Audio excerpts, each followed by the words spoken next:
ರೀ ತಗೋ.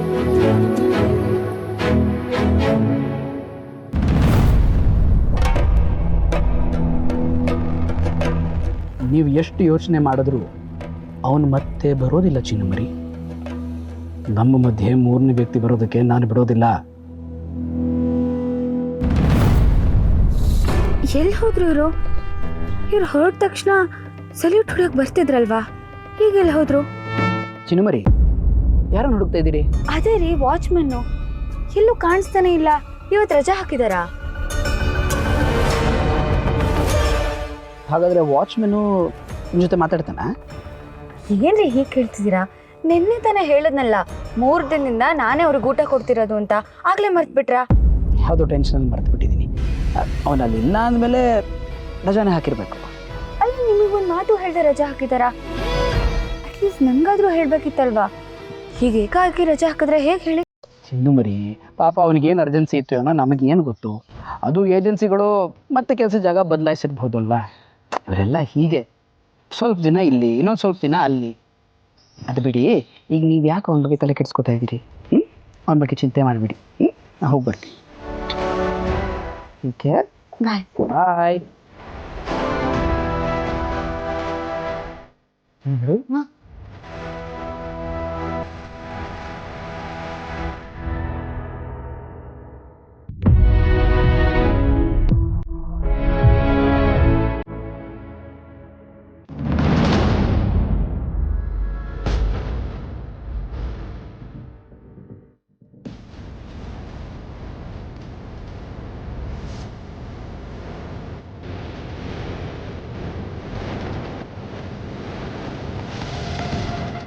ನಾನು ಹೇಳಿದ್ದೇನಾಯ್ತು?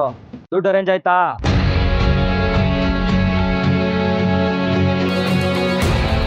ನಾನು ನಿನ್ನೆನೇ ಹೇಳಿನಿ, ನನ್ನ ಹತ್ರ ದುಡ್ಡಿಲ್ಲ, ನಿಮ್ಗೊಂದು ಸ್ವಲ್ಪ ದಿನ ಟೈಮ್ ಕೊಡಿ, ನಾನು ಕೊಡ್ತೀನಿ.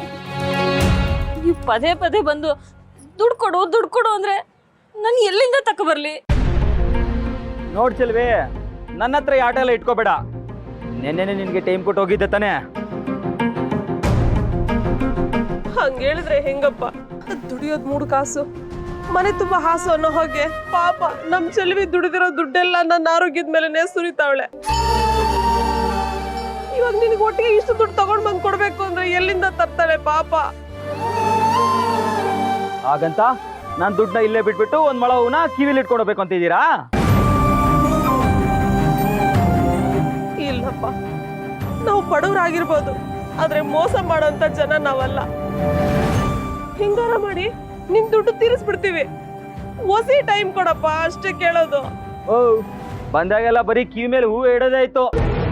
ಸರಿ, ನೀವಿಷ್ಟು ಕೇಳ್ಕೊಡ್ದಿದ್ದೀರಾ ಅಂತ 1 ದಿನ ಟೈಮ್ ಕೊಡ್ತೀನಿ. ಅಷ್ಟರಲ್ಲಿ ನನ್ನ ದುಡ್ಡು ನನಗೆ ಬರಬೇಕು. ನಾನು ಮತ್ತೆ ಬಂದಾಗ ಏನಾದರೂ ಹೊಸ ಕತೆಗಳನ್ನ ಕಟ್ಟಿದ್ರು ನನ್ನ ಕೆಟ್ಟ ರೂಪನ ನೋಡ್ಬೇಕಾಗುತ್ತೆ. ಯಾಕಣ್ಣ ಹಿಂಗಂತೀರಾ? ನಾನು ನಿಮ್ ತಂಗಿ ಇದ್ದಂಗಲ್ವಾ?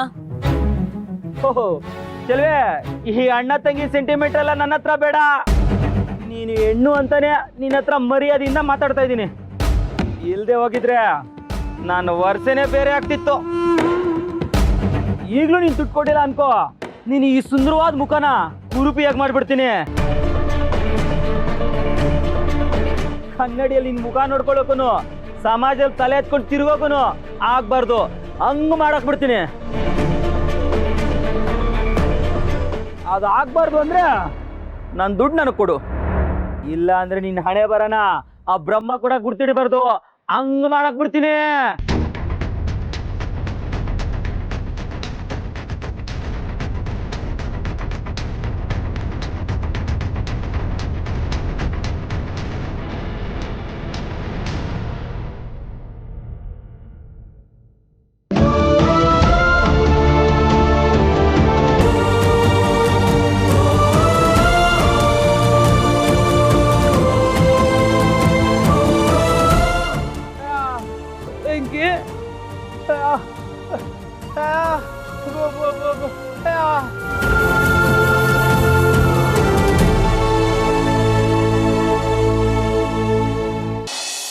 ಬೇಬಿ, ನನಗಿವತ್ತು ಎಷ್ಟು ಖುಷಿ ಆಗ್ತಿದೆ ಗೊತ್ತಾ?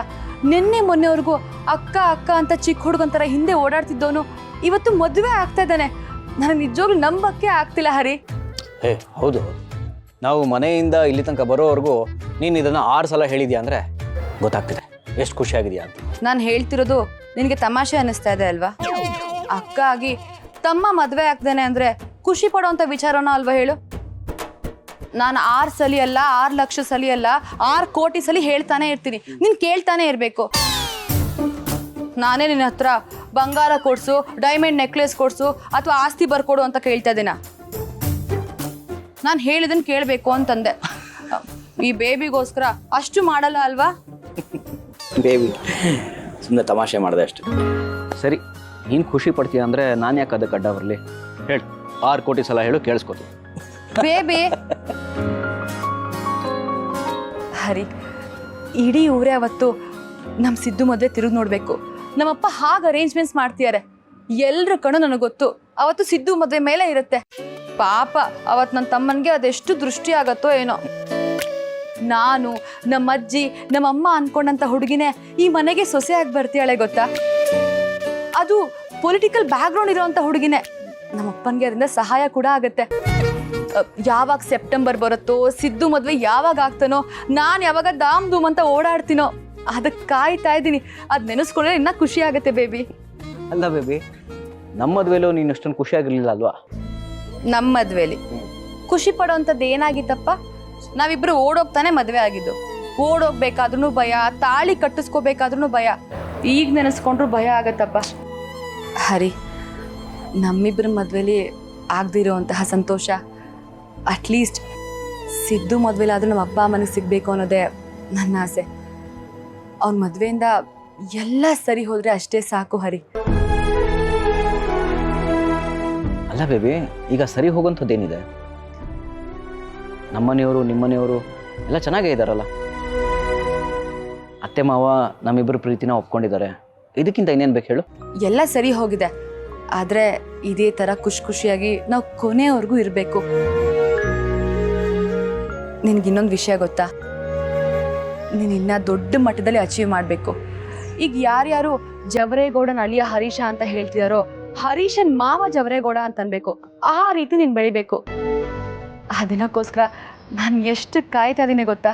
ಅದು ಒಂದಾದರೆ ನನ್ನಷ್ಟು ಖುಷಿ ಪಡೋವಂಥ ಹುಡುಗಿ ಇಡೀ ಪ್ರಪಂಚದಲ್ಲಿ ಯಾರಿರೋಕ್ಕೆ ಸಾಧ್ಯನೇ ಇಲ್ಲ.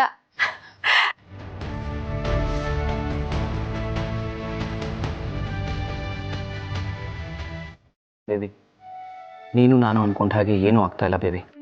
ಬದುಕು ನನಗೆ ಬೇರೆ ಥರನೇ ಪಾಠ ಕಲಿಸ್ತಾ ಇದೆ. ಅದು ಕೊಡ್ತಿರೋ ಪರೀಕ್ಷೆಯಲ್ಲಿ ನಾನು ಪಾಸ್ ಆಗ್ತೀನೋ ಫೇಲ್ ಆಗ್ತೀನೋ ನನಗೆ ಗೊತ್ತಿಲ್ಲ.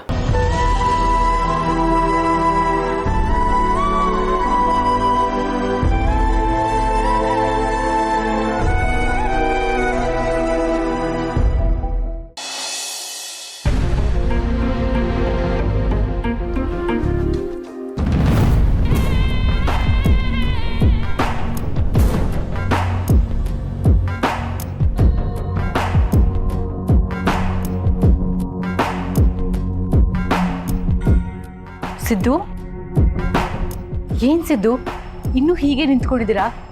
ಮನೇಲಿ ಆಲ್ರೆಡಿ ಮದುವೆ ಡೇಟ್ ಫಿಕ್ಸ್ ಆಗೋಯ್ತು. ಇನ್ನು ನೀವು ಹೀಗೆ ಇದ್ರೆ ನಿಮ್ಮ ಪ್ರೀತಿನ ಉಳಿಸ್ಕೊಳಕ್ಕಾಗಲ್ಲ ಸಿದ್ದು. ನೀವು ಈಗಲೂ ಭಾವನಾ ಅವ್ರ ಹತ್ರ ನಿಮ್ಮ ಮನಸ್ಸಲ್ಲಿ ಏನಿದೆ ಅನ್ನೋದನ್ನ ಹೇಳ್ಕೊಳ್ದೆ ಹೋದ್ರೆ ಮುಂದೆ ಇನ್ಯಾವತ್ತೂ ಹೇಳ್ಕೊಳಕ್ಕಾಗಲ್ಲ.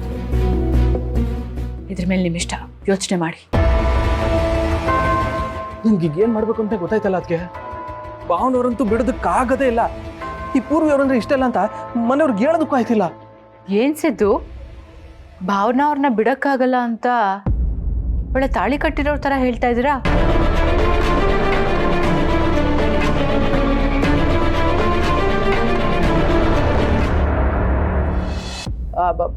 ಹಂಗೇನಿಲ್ಲ ಅದಕ್ಕೆ. ಮನಸ್ಸು ತುಂಬ ನನ್ನ ಭಾವನವರೇ ತುಂಬ್ಕೊಂಡಿರುವಾಗ ಅವ್ರು ನಿಂಗೆ ಬಿಡೋಕ್ಕಾಯ್ತದೆ ಅಂದೆ. ಈ ಸಿದ್ದೇಗೌಡ್ರು ಏನಿದ್ರು ಅವ್ರಿಗಷ್ಟೇ. ಹಾಗೆ ಅಂತ ಇನ್ನು ನಿಮ್ಮ ಮನಸ್ಸಲ್ಲೇ ಪ್ರೀತಿನ ಎಷ್ಟು ದಿವಸ ಮುಚ್ಚಿಟ್ಕೊಂಡಿರ್ತೀರಾ ಸಿದ್ದು? ಅವ್ರ ಹತ್ರ ಹೇಗಾದರೂ ಮಾಡಿ ನಿಮ್ಮ ಭಾವನೆಗಳನ್ನ ಹೇಳ್ಕೋಬೇಕು ಅಲ್ವಾ? ನಿಮ್ಮ ಪ್ರೀತಿನ ಅವ್ರ ಹತ್ರ ಹೇಳ್ಕೊಂಡಿರ್ತಾನೆ ಅವ್ರ ಮನಸ್ಸಲ್ಲಿ ಏನಿದೆ ಅನ್ನೋದು ಕೂಡ ನಿಮ್ಗೆ ಗೊತ್ತಾಗೋದು. ಆಗ ಏನಾದರೂ ಒಂದು ಮಾಡ್ಬೋದು. ನೋಡಿ ಸಿದ್ದು, ಪ್ರೀತಿನ ಮನಸ್ಸಲ್ಲೇ ಬಚ್ಚಿಟ್ಕೊಂಡಷ್ಟು ಅದು ಭಾರ ಆಗ್ತಾ ಹೋಗುತ್ತೆ ಹೊರತು ಹಗುರ ಆಗಲ್ಲ.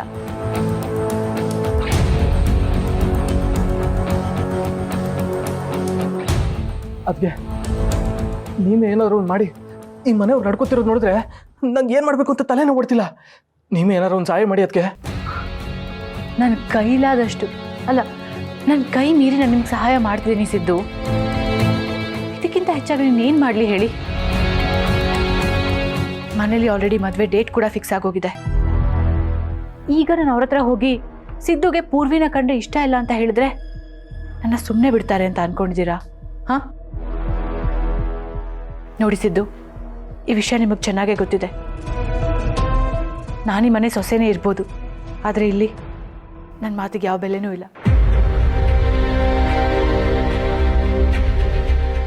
ಇನ್ನೇನಿದ್ರು ನೀವೇ ಒಂದು ಗಟ್ಟಿಯಾಗಿರೋ ನಿರ್ಧಾರ ತಗೋಬೇಕು. ಹಾಗಾದ್ರೆ ಈಗ ನಾನು ಏನು ಮಾಡಬೇಕು ಅಂತೀರಾ? ನಿಮ್ಮ ಹತ್ರ ಇರೋದು ಒಂದೇ ಆಪ್ಷನ್ಸ್ ಇದು. ಭಾವನಾ ಅವ್ರ ಹತ್ರ ಹೋಗಿ ನಿಮ್ಮ ಪ್ರೀತಿನ ಹೇಳ್ಕೋಬೇಕು. ಅವ್ರ ಮನಸ್ಸಲ್ಲಿ ಏನಿದೆ ಅನ್ನೋದನ್ನ ತಿಳ್ಕೋಬೇಕು. ಆಗ ನಾನು ಹೇಳಿದಾಗೆ ಏನಾದರೂ ಒಂದು ದಾರಿ ಸಿಗ್ಬೋದು. ಅದಿಲ್ಲ ಅಂತ ಅಂದರೆ ಮನೆಯವ್ರು ಹೇಳಿದಾಗೆ ಪೂರ್ವಿ ಕುತ್ತಿಗೆಗೆ ನೀವು ತಾಳಿ ಕಟ್ಟಬೇಕಾಗತ್ತೆ. ಆಮೇಲೆ ಜೀವನ ಪೂರ್ತಿ ಇಷ್ಟ ಇಲ್ಲದೆ ಇರೋಳ ಜೊತೆ ಕಷ್ಟಪಟ್ಕೊಂಡು ಬದುಕಬೇಕಾಗತ್ತೆ. ಯೋಚನೆ ಮಾಡಿ, ಮುಂದಿಂದು ನಿಮಗೆ ಬಿಟ್ಟಿದ್ದು.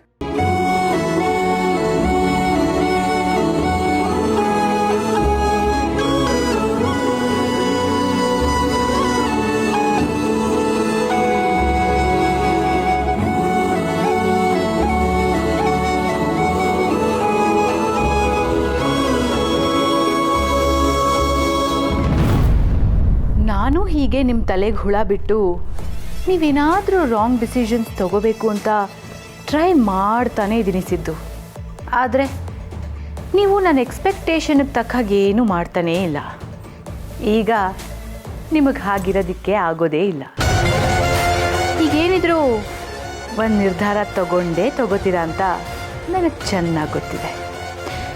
ಈ ನಿರ್ಧಾರ ನನ್ನ ಬೆಳೆಸುತ್ತೆ, ಅದೇ ನಿಮ್ಮನ್ನು ಬೀಳಿಸುತ್ತೆ.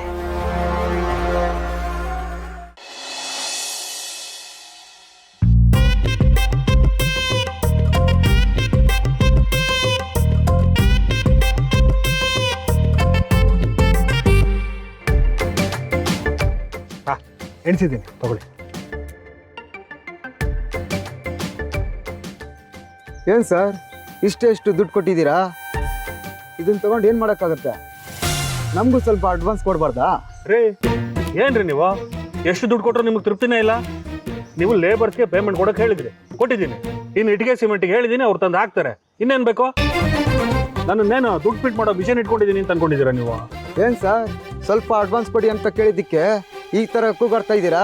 ಈಗೆಲ್ಲ ನೀವು ಮಾತಾಡಿದ್ರೆ ನಾನು ಕೆಲಸನೇ ಮಾಡಲ್ಲ. ತಗೊಳ್ಳಿ. ಸ್ವಾಮಿ, ನಿಮಗೆ ದುಡ್ಡು ಕೊಡೋದು ಇನ್ಯಾರಿಗೆ ಕೊಡಲಿ? ಬೇಜಾರು ಮಾಡ್ಕೊಬೇಡಿ. ನೋಡಿ, ಈಗ ಅಡ್ಜಸ್ಟ್ ಮಾಡಿರೋ ದುಡ್ಡಲ್ಲಿ ನಿಮ್ಮ ಪೇಮೆಂಟು, ಸ್ವಲ್ಪ ಮೆಟೀರಿಯಲ್ಸ್ ಪೇಮೆಂಟು, ಅದೆರಡು ಕೊಟ್ಟಿದ್ದೀನಿ. ಇನ್ನು ನನ್ನ ಹತ್ರ ಇಲ್ಲ ಸಮಯ, ಎಲ್ಲಿಂದ ತರಲಿ ಹೇಳಿ? ಸರ್, ಅದು ನಿಮ್ಮ ಪಾಡು ಸರ್. ಹಾಗಂತ ನಮ್ಮ ಜೀವನನ ನಾನು ನೋಡ್ಕೋಬಾರ್ದಾ? ನೀವು ಕೊಟ್ಟಿರೋ ದುಡ್ಡನ್ನ ಕೆಲಸದವ್ರು ಕೊಟ್ಟರೆ ನಾನೇನು ಮಾಡಲಿ? ನಮಗೂ ಹೆಂಡತಿ ಮಕ್ಕಳು ಇದ್ದಾರೆ ತಾನೇ?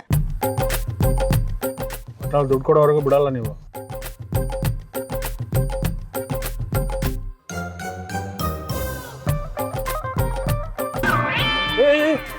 ಏಯ್, ನನ್ನ ಹತ್ರ ಇರೋದು ಅಷ್ಟೇ ದುಡ್ಡು ರೀ.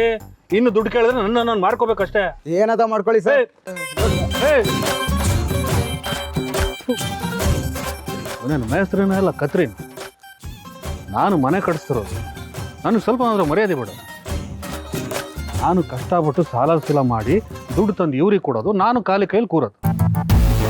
ಅದಕ್ಕೆ ದೊಡ್ಡವ್ರು ಹೇಳಿರೋದು, ಮನೆ ಕಟ್ಟಿ ನೋಡು, ಮದುವೆ ಮಾಡಿ ನೋಡು. ಇನ್ನು ನನ್ನ ಮಗನ ಮದುವೆ ಮಾಡ್ಬೇಕು, ಅವಾಗ ಇನ್ನೇನಾಗುತ್ತೆ?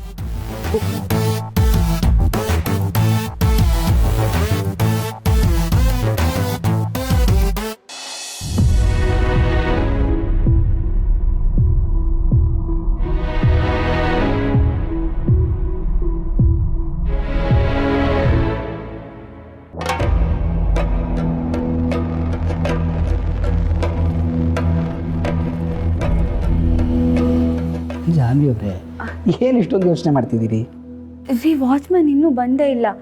ಬೆಳಗ್ಗೆಯಿಂದ ಇವಾಗ ಬರ್ತಾರೆ ಅಂತ ಕಾಯ್ತಾನೆ ಇದ್ದೀನಿ, ಆದರೂ ಬಂದಿಲ್ಲ. ಅದಕ್ಕೆ ಯಾಕೆ ನೀವು ಇಷ್ಟೊಂದು ಟೆನ್ಷನ್ ಮಾಡ್ಕೋಬೇಕು? ಬರ್ತಾನೆ ಬಿಡಿ. ಬರೋ ಹಾಗಿದ್ದಿದ್ರೆ ಇಷ್ಟೊತ್ತಿಗೆ ಬರಬೇಕಾಗಿತ್ತು ಅಲ್ವಾ? ಅವ್ರಿಗೇನಾದರೂ ತೊಂದರೆ ಆಗಿದೆ ಅಂತ ನಿಮ್ಮ ಹತ್ರ ಏನಾದರೂ ಹೇಳಿದ್ರಾ? ಇಲ್ಲ ಚಂದ್ರಿ, ಹಾಗೇನಾದರೂ ಸಮಸ್ಯೆ ಆದರೂ ನಮ್ಮ ಹತ್ರ ಹೇಳ್ಕೊಳ್ಳೋ ಹಾಗಿಲ್ಲ. ಅದನ್ನೆಲ್ಲ ಏಜೆನ್ಸಿ ನೋಡ್ಕೊಳುತ್ತೆ. ಹಾಗಲ್ಲ ರೀ, ಇಷ್ಟು ವರ್ಷದಿಂದ ನಿಮ್ಮನೇನಲ್ಲೇ ಕೆಲಸ ಮಾಡ್ತಿದ್ದಾರೆ, ಒಂದಿನೂ ನಿಮ್ಮ ಹತ್ರ ಏನೂ ಹೇಳ್ಕೊಂಡಿಲ್ವಾ? ಇಲ್ಲ ಚಿನ್ನವ್ರೆ, ಅವ್ರೇನೋ ಫೋನ್ ಮಾಡಿಲ್ಲ, ನೀವಾದರೂ ಒಂದು ಕಾಲ್ ಮಾಡಿ ವಿಚಾರಿಸ್ಬೋದಿತ್ತಲ್ವಾ? ಇಲ್ಲ ಏಜೆನ್ಸಿಯವ್ರಿಗೆ ಫೋನ್ ಮಾಡಿ ಅವ್ರಿಗೇನಾದರೂ ತೊಂದರೆ ಆಗಿದೆಯಾ ಅಥವಾ ಅವ್ರನ್ನ ಬೇರೆ ಕಡೆ ಎಲ್ಲರೂ ಶಿಫ್ಟ್ ಮಾಡಿದಾರಾ ಅಂತ ಕೇಳ್ಬೋದಿತ್ತಲ್ವಾ? ಜಾನ್ವಿ ಅವರೇ ನೋಡಿ, ಅವನಿಲ್ಲ ಅಂದರೆ ಇನ್ನೊಬ್ಬ ಸೆಕ್ಯೂರಿಟಿ ಗಾರ್ಡ್ ಬರ್ತಾನೆ, ದ್ಯಾಟ್ಸ್ ಇಟ್. ಯಾಕೆ ಟೆನ್ಷನ್ ಮಾಡ್ಕೋಬೇಕು ನೀವು? ರೀ ಅವ್ರು ತುಂಬ ಒಳ್ಳೆಯವರು. ಮನೇಲಿ ನೀವು ಇಲ್ಲದೆ ಇದ್ದಾಗ ಒಂದು ಅಣ್ಣನ ಸ್ಥಾನದಲ್ಲಿ ನಿಂತ್ಕೊಂಡು ಮನೆ ಕಾಯೋರು, ನಮ್ಮನ್ನು ಕಾಪಾಡೋರು. ನಾನೇನಾದರೂ ಅಡುಗೆ ಮಾಡಿಕೊಟ್ರೆ ಖುಷಿಯಿಂದ ಊಟ ಮಾಡೋರು, ರುಚಿ ಹೇಗಿದೆ ಅಂತ ಹೇಳೋರು. ಅಂಥವ್ರು ಮತ್ತೆ ಹುಡುಕಿದ್ರು ನಮಗೆ ಸಿಗಲ್ಲ. ಇಷ್ಟು ದಿನ ನಮ್ಮ ಮನೇಲಿ ಕೆಲಸ ಮಾಡಿ ನಮ್ಮ ಮನೆಯಲ್ಲೇ ಒಬ್ಬರ ಥರ ಇದ್ರವರು. ನೀವು ಅವನನ್ನು ಅಷ್ಟೊಂದು ಹಚ್ಕೊಂಡಿದ್ದೀರಾ ಅಂತ ನಾನು ಅವನಿಗೆ ಒಂದು ಗತಿ ಕಾಣಿಸಿದ್ದು. ನೋಡಿ ಜಾನ್ವಿ ಅವರೇ, ಅವನು ನಮ್ಮ ಮನೆ ಕಾಯ್ತಿದ್ದು ಅಷ್ಟೇ. ಅವ್ನು ಕೆಲಸ ಮಾಡ್ತಿದ್ದು ಸಂಬಳಕ್ಕೋಸ್ಕರ. ಅವ್ನು ನಮ್ಮವನು ಹೇಗಾಗ್ತಾನೆ? ಸುಮ್ಮನೆ ಏನೇನೋ ಯೋಚನೆ ಮಾಡ್ತಿದ್ದೀರಾ ಅಷ್ಟೇ ನೀವು. ಇಲ್ಲ, ನನಗೆ ಯಾಕೋ ಮನ್ಸು ತಡೀತಿಲ್ಲ. ಹಾಗೇನಾದರೂ ಹೊರಗೆ ಹೋಗೋದಿದ್ದರೆ ಅಟ್ಲೀಸ್ಟ್ ನನಗೆ ಹೇಳಿ ಹೋಗಿರೋರು. ಏನೋ ತೊಂದರೆ ಆಗಿರ್ಬೋದು. ಒಂದು ಕೆಲಸ ಮಾಡಿ, ನಂಗೆ ಅವ್ರ ಫೋನ್ ನಂಬರ್ ಕೊಡಿ, ನಾನೇ ಫೋನ್ ಮಾಡಿ ವಿಚಾರಿಸ್ತೀನಿ. ನಾನು ಆಗಲೇ ಹೇಳಿದ್ನಲ್ಲ, ನಾವು ಅವ್ರ ನಂಬರ್ ಇಟ್ಕೊಳ್ಳೋದಿಲ್ಲ. ಏನೇ ಸಮಸ್ಯೆ ಆದರೂ ನಾವು ಏಜೆನ್ಸಿನೇ ಕಾಂಟ್ಯಾಕ್ಟ್ ಮಾಡೋದಷ್ಟೇ. ಹಾಗಿದ್ರೆ ಏಜೆನ್ಸಿ ನಂಬರೇ ಕೊಡಿ, ನಾನು ಅವ್ರ ಹತ್ರನೇ ಮಾತಾಡಿ ವಿಚಾರಿಸ್ತೀನಿ. ನಾನು ಇದೀನಲ್ಲ ಜಾನ್ವಿ ಅವರೇ, ನೀವು ಟೆನ್ಷನ್ ಮಾಡ್ಕೋಬೇಡಿ, ನಾನು ಫೋನ್ ಮಾಡಿ ವಿಚಾರಿಸ್ತೀನಿ. ಓಕೆ, ಯೋಚನೆ ಮಾಡಿಬಿಡಿ. ಸರಿ, ನೀವು ಹೋಗಿ ಫ್ರೆಶ್ ಅಪ್ ಆಗಿ ಬನ್ನಿ, ನಾನು ಕಾಫಿ ಮಾಡ್ತೀನಿ.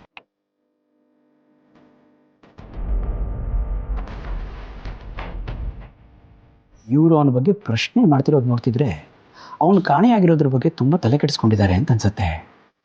ಈಗ ನಾನು ಸ್ವಲ್ಪ ಏನಾರೋದ್ರು ನಾನೇ ಏನೋ ಮಾಡಿದ್ದೀನಿ ಅಂತ ಅನುಮಾನ ಬಂದುಬಿಡುತ್ತೆ. ನೋ ಜಯಂತ, ಅದು ಹಾಗಾಗಬಾರ್ದು. ಇವರನ್ನು ಹುಷಾರಾಗಿ ಹ್ಯಾಂಡಲ್ ಮಾಡಬೇಕು. ಎಸ್,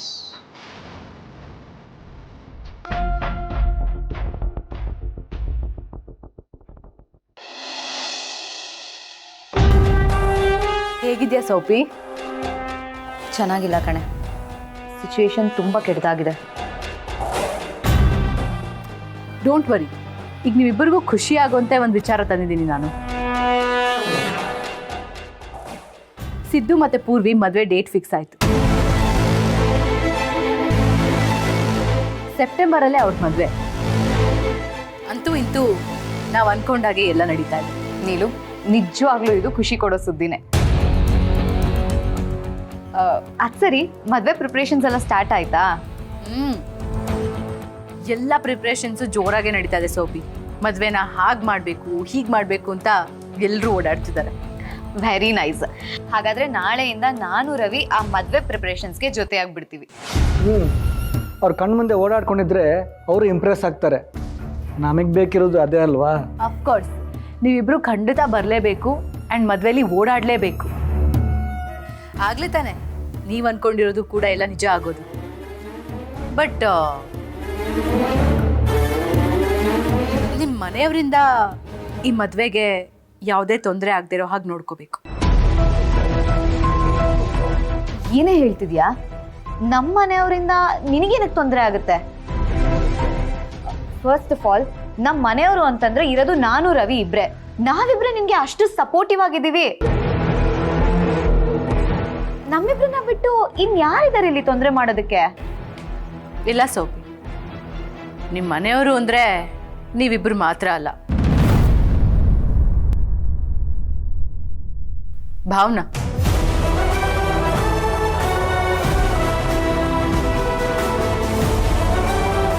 ಅವಳಿಂದ ಈ ಮದುವೆಗೆ ಏನೂ ತೊಂದರೆ ಆಗಬಾರ್ದು ಅಂತ. ಅವಳು ಇವ್ರ ಅಣ್ಣನ ಮದುವೆ ಆಗಿಲ್ಲ ಅಂದಮೇಲೆ ಅವ್ರ ನಮ್ಮ ಮನೆಯವ್ರು ಹೆಂಗಾಗ್ತಾಳೆ? ಅವಳಿಗೂ ನಮಗೂ ಯಾವ ಸಂಬಂಧನೂ ಇಲ್ಲ.